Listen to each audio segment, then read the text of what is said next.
Hello दोस्तों, हम लोग इस वीडियो में पढ़ेंगे कि संविधान क्या होता है। हम संविधान से रिलेटेड बहुत सारी जानकारियां इसमें पढ़ेंगे कि संविधान कब बना था और संविधान लागू क्या हुआ था। तो सारी जानकारियां इस वीडियो में मिलेगी। क्या क्या संविधान होता है, एकदम जीरो लेवल से चलेंगे। क्या होता है संविधान? तो संविधान क्या होता है? तो सभी के लिए बराबर कानून को संविधान कहते हैं। जैसे हमारे लिए जो कानून है वो आपके लिए भी कानून है। जैसे मान लिया जाए कि हम बिना हेलमेट के चल गए गाड़ी चला के, तो हमको भी पकड़ लेगा और आप भी जाइएगा तो आपको भी पकड़ लेगा। यानी सभी के लिए नियम कानून बराबर हुआ कि नहीं हुआ, तो उसी को बोलते हैं संविधान। यानी सभी के लिए बराबर कानून को संविधान कहते हैं। संविधान यानी देश और राज्य कैसे चलेगा, देश और राज्य कैसे चलेगा, यानी देश और राज्य का शासन कैसे चलेगा, उसको चलाने के लिए जिस किताब को तैयार किया गया है वह है भारतीय संविधान। यानी कि हमारा देश और राज्य का शासन कैसे चलेगा, इसी को चलाने के लिए जिस किताब को तैयार किया गया है वही है भारतीय संविधान। यानी भारतीय संविधान के बारे में हम लोग कहें तो एक तरह से किताब एक है। तो भारतीय संविधान एक क्या है? किताब है। और इसी किताब के सहारे हमारा देश और राज्य चलता है। संविधान जो है, संविधान में छोटे छोटे टॉपिक है। यानी जैसे हम लोग कोई किताब पढ़ते हैं तो किताब में लेसन होता है कि नहीं होता है, उसी तरह से इसमें भी लेसन है। और लेसन को इसमें कहा गया है भाग। क्या कहा गया है? भाग कहा गया है। तो संविधान में कुछ लेसन है, लेसन को कहते हैं भाग। और भाग की संख्या 22 है। यानी भाग की संख्या क्या है? 22 है। जैसे हम लोग कोई किताब पढ़ते हैं तो उसमें लेसन होता है, लेसन 1, लेसन 2, उसका अलग अलग नाम होता है। तो उसी तरह से लेसन है और इसका भाग है और इसका भी अलग अलग नाम होगा। लेकिन हम लोग इसमें लेसन को कहते हैं संविधान में भाग। और भाग की संख्या 22 है। और भाग यानी कहने का मतलब कोई भी भाग होता है उसमें छोटा छोटा टॉपिक होता है, उस टॉपिक को इसमें कहा गया अनुच्छेद। यानी कि इस किताब में जो छोटे छोटे टॉपिक हैं उसको बोला गया है अनुच्छेद। क्या कहा गया है? अनुच्छेद। तो इसमें छोटे छोटे टॉपिक है जिसको कहते हैं अनुच्छेद। अनुच्छेद की संख्या जो है 395 है। अनुच्छेद की संख्या 395 है। और क्या होता है, कुछ अलग से चीजें जोड़ दी जाती है इस संविधान में। उसको अलग से जोड़ने वाले को कहते हैं अनुसूची कहते हैं। क्या कहते हैं? अनुसूची। और अनुसूचियों की संख्या अभी तत्काल में 12 है, लेकिन जब संविधान बना था तो 8 ही था। अब 4 गो और जोड़ा गया है। तो 4 गो क्या जोड़ा गया है तो आगे की वीडियो में हम पढ़ेंगे। लेकिन तत्काल अभी ये समझ लेते हैं कि अभी अनुसूचियों की संख्या 12 है, अनुच्छेद की संख्या 395 है और लेसन यानी जो भाग कहते हैं उस वह 22 है।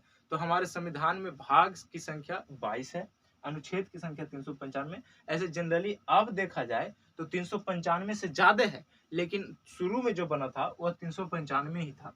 और अनुसूचियों की संख्या अभी तत्काल 12 है। और पहले जो शुरू में संविधान बना था वह अनुसूची की संख्या 8 थी। आइए तो संविधान के बारे में हो गया।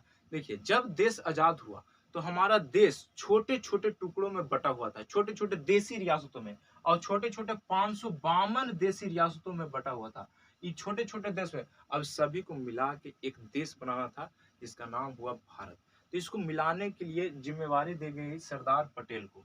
सरदार पटेल को बोला गया कि जाइए आप पूरे जो 552 गो है उसको आप मिलाइए, भारत का एक कीजिए इसको।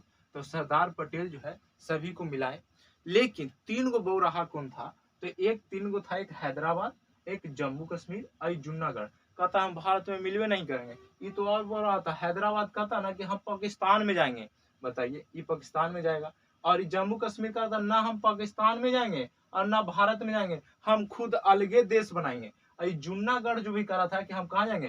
पाकिस्तान में जाएंगे। तो ये 3 गो जो था, यह तीनों कह रहा था, ये कह रहा था कि हम पाकिस्तान में जाएंगे। और जम्मू कश्मीर कह रहा था कि हम अलग देश बनाएंगे। और जूनागढ़ भी कह रहा था कि हम पाकिस्तान में जाएंगे। तो जब अंग्रेज हमारे देश से गए तो जो छोटे छोटे 552 देशी रियासतें थे उनको कह के गया कि आप जो है जहां जो मन करे वो कीजिए। जैसे अगर आपको अलग देश बनाना है तो एक अलग देश बना लीजिए, या आपको चाहिए कि हम पाकिस्तान में चल जाएं तो पाकिस्तान में चल जाइए, या आपको लगता है कि हम भारत में चल जाएं तो भारत में चलाइए। तो हम ये तीनों बोरा, बाकी सब तो मिल गया, लेकिन ये 3 गो जो था हैदराबाद, जम्मू कश्मीर, ये ही था जो बदमाशी कर रहा था, यानी हैदराबाद, जम्मू कश्मीर और जूनागढ़। तो हैदराबाद को क्या किया गया, हैदराबाद के जो निजाम था उसको क्या किए सरदार पटेल, ऑपरेशन पोलो चलाए, और एक ऑपरेशन चलाए जिसका नाम था ऑपरेशन पोलो। और इसमें क्या किए ये कि जो आर्मी था उसको सिपाही के वर्दी में भेज दिए, और वहां से ये जो हैदराबाद के जो निजाम था उसको भगा दिए, और भगा के ये भारत में इसको मिला लिए। यानी कहने का मतलब जब ये उस टाइम मिला है तब मिला 17 सितंबर 1948 को। तो हैदराबाद को कब मिला लिया गया, 17 सितंबर 1948 को भारत में मिला लिया गया। अब जम्मू कश्मीर के राजा था जिसका नाम था हरि सिंह, जम्मू कश्मीर के राजा का नाम था हरि सिंह। ये कहता है ना कि ना हम पाकिस्तान में जाएंगे और ना ही हम भारत में जाएंगे। तो क्या हुआ कि पाकिस्तान के जो कुछ आतंकवादी था वो पीछे से अटैक करना शुरू कर दिया, और जम्मू कश्मीर पर जब अटैक किया तो इनको लगा कि अब हमारा मार्क नम चूर दे। तब चलते हैं पंडित जवाहरलाल नेहरू के पास, तब दिल्ली आए, और दिल्ली आके कहते हैं बचा ला हो। तब पंडित जवाहरलाल नेहरू कहें कि अच्छा बचा लेंगे, आइए पहले हमरा में मिल लीजिए, भारत में आके मिल जाइए। तो ये एक सिग्नेचर करवा लिए यूनियन पर। यूनियन का अर्थ होता है संघ, यानी भारत में मिल गए। तो ये हरि सिंह बड़ी तेज था, उस टाइम कह दिया ना कि देखिए कुछ हमरो नियम और शर्त रहेगा। कौन सी नियम और शर्त रहेगा, तो हमारा ही के जो जमीन रहेगा वो भारत के कोई नहीं खरीदेगा, लेकिन हमारा ही के जो आदमी रहेगा वो भारत के किसी भी कोना में जाएगा तो जमीन खरीद सकता है। और भी बहुत सारे इसमें डिटेल लिखा गया था, लेकिन उसकी चर्चा करेंगे तो बहुत लंबा वीडियो हो जाएगा।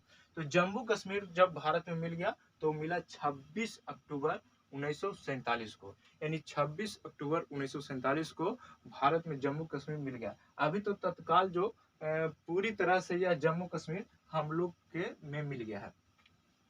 अब एक गुजरात का एक जगह था जिसका नाम था जूनागढ़। ये जूनागढ़ क्या कह रहा था कि हम पाकिस्तान में जाएंगे, छोटा सा पाकिस्तान में चल जाएगा तो यहाँ को रहेगा रे।